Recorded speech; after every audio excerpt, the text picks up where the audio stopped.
Good morning students. आज हम 9th class में एग्जाम्पल 3 से स्टार्ट करते हैं। स्टेटमेंट पढ़ता हूं मैं। रेखाखंड ए बी एक अन्य रेखाखंड सी डी के समानांतर है। देखिए ये जो ए बी रेखाखंड है ए बी वो सी डी के समानांतर है, ये दिया हुआ आपको। और ओ रेखाखंड ए बी का ए डी का मध्य बिंदु है। ओ जो बिंदु है ओ ये ए डी का मध्य बिंदु है। इसका अर्थ क्या है? ए ओ बराबर है डी ओ। ए और डी ओ दोनों बराबर हैं और ये दिया हुआ है। यहां तक सिद्ध करना है, सिद्ध करना है पहला पार्ट, त्रिभुज ए ओ बी सर्वांगसम त्रिभुज डीओसी। और दूसरा पार्ट में करना है, सेकंड पार्ट में, कि ओ रेखाखंड बीसी का मध्य बिंदु है।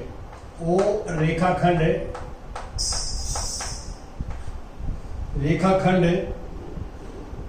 बीसी का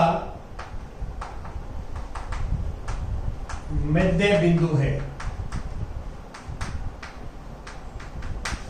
ये करना है। तो सबसे पहले तो आपने क्या करना है, दिया हुआ लिखना है। दिया है क्या लिखोगे? दिया लिखोगे रेखाखंड ए बी एक अन्य रेखाखंड सी डी के समानांतर है और ओ रेखाखंड ए डी का मध्य बिंदु है। यह आप लिखोगे दिया है। और हमने फिर सिद्ध करना है कि त्रिभुज ए ओ बी सर्वांगसम त्रिभुज डीओसी, ये सर्वांगसम है और ओ रेखाखंड बीसी का मध्य बिंदु है। यह हमने सिद्ध करना है। तो इसमें प्रमाण जो है या हल में लिखोगे आप प्रमाण। बड़ा इजी है। अभी तक आपको जो सर्वांगसमता के जो नियम बताए हैं, एक तो अभिगृत था एस ए एस, और एक हमने लास्ट टाइम प्रीमेय की थी कि ए एस ए। तो हम उन दो जो है अभिगृत है उनका यूज करेंगे, उनमें से किसी एक का, और इनको सर्वांगसम सिद्ध करेंगे। तो यहां एक बार ध्यान दें कि त्रिभुज जो है ए ओ बी, हमने देखो ए ओ बी और त्रिभुज डी ओ सी में, ए ओ बी और त्रिभुज डी ओ सी में जैसे ये लिखा हो वैसे लिख दे, बीच में और आ जाएगा। अब हम क्या करेंगे, जैसे कोण 1 बराबर है कोण 2, कोण 1 बराबर है कोण 2, ये शीर्षाभिमुख कोण है। शीर्षाभिमुख कोण, शीर्षाभिमुख कोण है ये। आपको ये पता है कि दो रेखाएं आपस में काटती है तो आमने सामने के जो बड़े कोण हैं वो बराबर होते हैं। अब आगे चलिए कि एओ बराबर है डीओ, ये कहां से आ गया? ओ ए डी का मध्य बिंदु है। ओ ए डी का मध्य बिंदु है।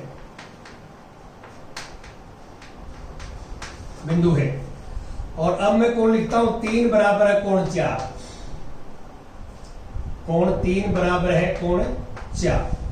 क्यों?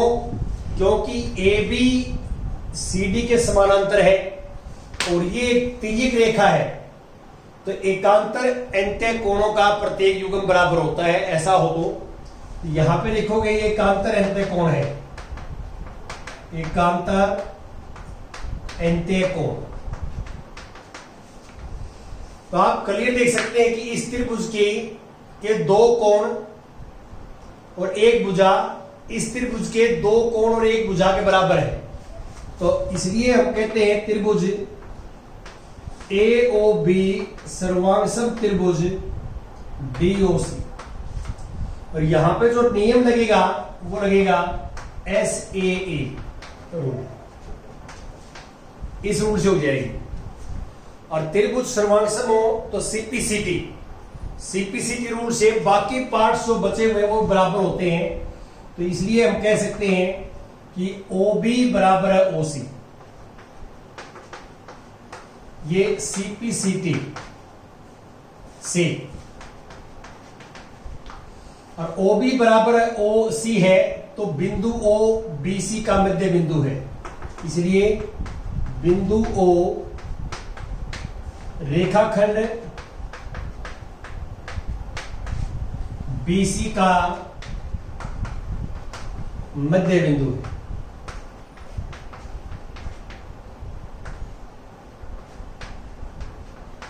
मध्य बिंदु ऐसे आपने कर। अब मैं आता हूं क्वेश्चन नंबर एक्सरसाइज क्वेश्चन पे। सेकंड क्वेश्चन देखिए आप, जो डाउट्स है आपके सेकंड में स्टेटमेंट पढ़ देता हूं मैं, क्या है सेकंड की, कि ABCD एक चतुर्भुज है। ABCD एक चतुर्भुज है जिसमें AD बराबर है BC, AD और BC बराबर है, ये बराबर है दोनों, और कोण DAB ये पूरा कोण इस पूरे कोण के बराबर है, ये दिया हुआ है। सिद्ध कीजिए कि, देखो सिद्ध करना है,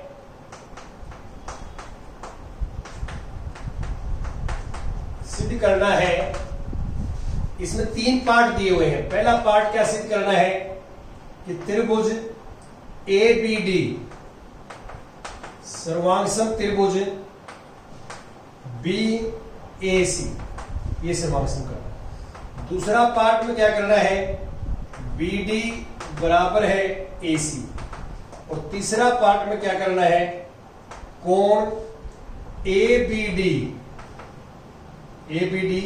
बराबर है कोण BAC, ये बराबर। देखिए आप इसमें बड़े आराम से कर सकते हैं, थोड़ा सा आपको सोचना है। सबसे पहले तो आप इसके अंदर जो है डायग्राम बना के दिया है लिखेंगे, दिया है क्या लिखना है मैं बोल देता हूं। दिया है कि आगे लिखना है कि ABCD एक चतुर्भुज है जिसमें AD बराबर है BC और कोण DAB बराबर है कोण CBA, DAB बराबर है कोण CBA, यहां तक आप लिखोगे दिया है। फिर ये सिद्ध करना मैंने लिख दिया। अब इसका हल करेंगे हम, हल या प्रमाण जो भी आप लिखना चाहें, हल। देखो आपने ये दोनों त्रिभुजें जो है सर्वांगसम सिद्ध करनी है, और अभी तक सर्वांगसम के हमारे पास 2 नियम हैं, उनके अकॉर्डिंग चलेंगे। पहले तो ये हम त्रिभुज लेंगे, त्रिभुज ABD और त्रिभुज BAC में, तो ये जैसे दिया हुआ, ये आपने सोचना भी है कि A के संगत B है, B के संगत A है, D के संगत C है त्रिभुजों में। अब आप एक बार ध्यान दें, ABD ये ऊपर वाले त्रिभुज है, ऊपर वाले, और ये नीचे वाली है BAC ये वाला, ये पार्ट दोनों में कॉमन है, इस बात का ध्यान रखेंगे आप। अब आपने क्या करना है, आप इसके अंदर यहां देखो, मैं लिखता हूं AD बराबर है BC, AD बराबर है BC, ये दिया हुआ है, दिया है, ये आपको स्टेटमेंट में दिया हुआ है कि दोनों बराबर है। अब मैं इस कोण की बात करता हूं, ये कोण ऊपर वाले त्रिभुज में है, तो कोण BAD बराबर है कोण CBA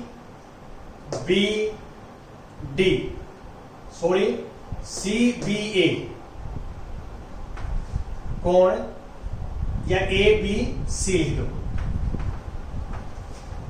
ABC। देखो मैंने ये कोण बराबर लिख दिया, कोण ये जो है, ये कोण इसके बराबर है।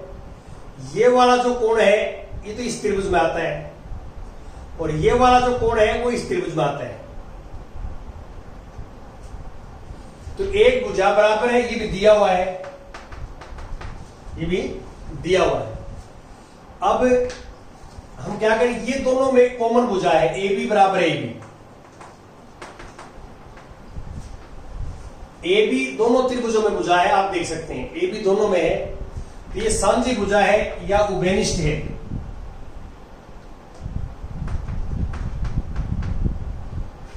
उभयनिष्ठ भुजा है, कोमल भुजा है, सांझी भुजा है। तो अब देख सकते हैं कि इस त्रिभुज की दो भुजाएं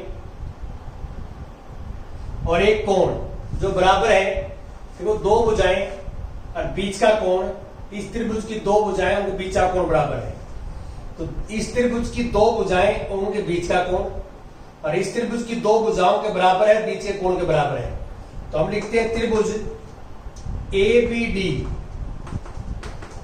सर्वांगसम त्रिभुज बी ए सी सर्वांगसम है। यहां जो रूल लगा है वो एस ए एस अभिगृत,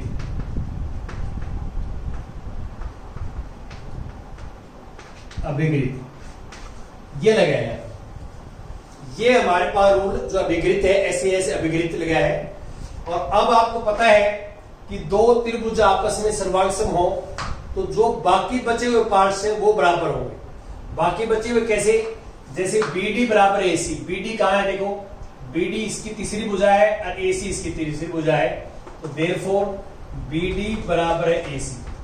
ये CP CT से आ गया, CP CT से, और BD बराबर है AC। अगला क्या है? ये सिद्ध करना कोण BABD, ABD ये कोण बराबर है कोण BAC, BAC इस कोण के। अब आप क्लियर देख सकते हैं कि ये जो कोण है वो इस त्रिभुज में है, इस त्रिभुज में ये कोण, और ये कोण है वो इस त्रिभुज में है। ये तीसरा कोण जो है हमारे पास बराबर है, इसलिए हम ये लिखेंगे कि कोण ABD बराबर कोण BAC, ये भी CP CT से हो जाएगा, CP CT से हो जाएगा। तो ये आपने ध्यान रखना है। तो ये हमारे पास जो है दोनों CP CT से हो जाएंगे और ये corresponding part of congruent triangles. ये नियम ये है कि जो दो त्रिभुज सर्वांगसम हो जाते हैं रूल से, तो बाकी जो बचे हुए पार्ट्स हैं जो आपस में संगत हैं वो आपस में इक्वल होते हैं। तो ये हमने सिद्ध कर दिया। ये आपने इसमें करना था, कोई मुश्किल नहीं है, बड़े इजी ढंग से आप कर सकते हैं, सोच सकते हैं। थोड़ा डायग्राम के अंदर सोचना जरूर है आपने। जैसे ये कोण है, ये वाला कोण, ये कोण इस त्रिभुज में है BAC में, और ये जो कोण है ये त्रिभुज में इसमें है ABD, क्योंकि तीन कोण इसमें है और तीन कोण इसमें है। एक कोण तो बराबर दे ही रखा था, बाकी दो कोण भी बराबर होंगे, जो संगत कोण है बराबर होंगे, क्योंकि त्रिभुज हमारे पास सर्वांगसम हो जाती है। अब इसके बाद आता है क्वेश्चन नंबर 3। थर्ड क्वेश्चन मैं स्टेटमेंट पढ़ लेता हूं। थर्ड में क्या है? एक रेखाखंड AB पर AD और BC दो बराबर लंब हैं। ये AB है, AB के ऊपर एक लंब तो है BC और दूसरा लंब है AD, और ये बराबर है। ये लंब AD और BC लंबों की लंबाई बराबर है, लंब भी है बराबर भी है। आगे क्या कहता है? दर्शाइए कि CD रेखाखंड AB को समद्विभाजित करता है। सिद्ध करना है, यहां पे दर्शाना ही हमने सिद्ध करना है। सिद्ध करना है कि जो CD है, CD ये वाला CD रेखाखंड AB को, खंड AB को समद्विभाजित करता है, समद्विभाजित करता है। ये दर्शाना है, ऐसे करना है। तो बड़ा इजी है, आप बड़े आराम से कर सकते हैं। सबसे पहले तो आपने लिखना दिया हुआ क्या है। सबसे पहले इसमें लिखोगे, डायग्राम बना दिया आपने, डायग्राम के बाद लिखना दिया है क्या है। मैं पढ़ देता हूं क्या लिखना दिया है। एक रेखाखंड AB पर AD और BC दो बराबर लंब रेखाखंड है। यहां तक लिखोगे आप, दिया है। सिद्ध करना मैंने लिख दिया है। अब इसका हल लिखेंगे आप, हल या प्रमाण। अब एक त्रिभुज तो यहां लेंगे, त्रिभुज ये लेंगे। हम एक त्रिभुज लेते हैं, देखो AOD, त्रिभुज AOD और त्रिभुज BOC। यह आपने सोचना होता है कि A के संगत B है तो पहले A लिखा तो यहां B लिखा, O के संगत O ही है तो O लिखा, और C के संगत D है तो C के संगत D लिखा। तो इसी उसी ऑर्डर में लिखते हैं जो आपस में संगत हो। मैंने पहले बताया भी आपको सोच के। अब यहां देखिए कोण 1 बराबर है कोण 2। सबसे पहले लिखेंगे कोण 1 बराबर है कोण 2 बराबर 90 डिग्री। ये दिया है, ये लंब है, ये दे रखा है। और अब मैं लिखता हूं BC बराबर है AD, AD बराबर है BC, ये भी दिया है, ये भी दे रखा है। और अब मैं लिखता हूं कोण 3 बराबर है कोण 4। आप डायग्राम में देख सकते हैं 3 और 4 बराबर क्यों है? क्योंकि शीर्षाभिमुख कोण है, शीर्षाभिमुख कोण बराबर होते हैं। तो आप देख सकते हैं इस त्रिभुज की एक भुजा और 2 कोण इस त्रिभुज की एक भुजा और 2 कोणों के बराबर है। तो हम लिख सकते हैं यहां पे त्रिभुज AOD सर्वांगसम त्रिभुज BOC। यह आपस में सर्वांगसम है, और सर्वांगसम है तो हम क्या कहेंगे कि जो ये पार्ट है OB इक्वल टू OA, ये CP रूल से बराबर होगी। अब बराबर है तो इसका मीनिंग क्या है कि रेखाखंड CD जो है वो AB को समद्विभाजित करता है। तो इसलिए जो है CD रेखाखंड AB को समद्विभाजित करता है, ऐसे लिखना। तो ऐसे आपने करना है और ये ऐसे ट्राई करना है। तो रूल्स आप देख रहे हैं कि पीछे वाले रूल्स आपको याद हो, 6 चैप्टर वाले भी आपको रूल याद हो, 5th वाले भी याद हो। तो रूल्स आपने याद करने, फिर आपने इस डायग्राम को अच्छे ढंग से बना के सोचना है। Thank you very much.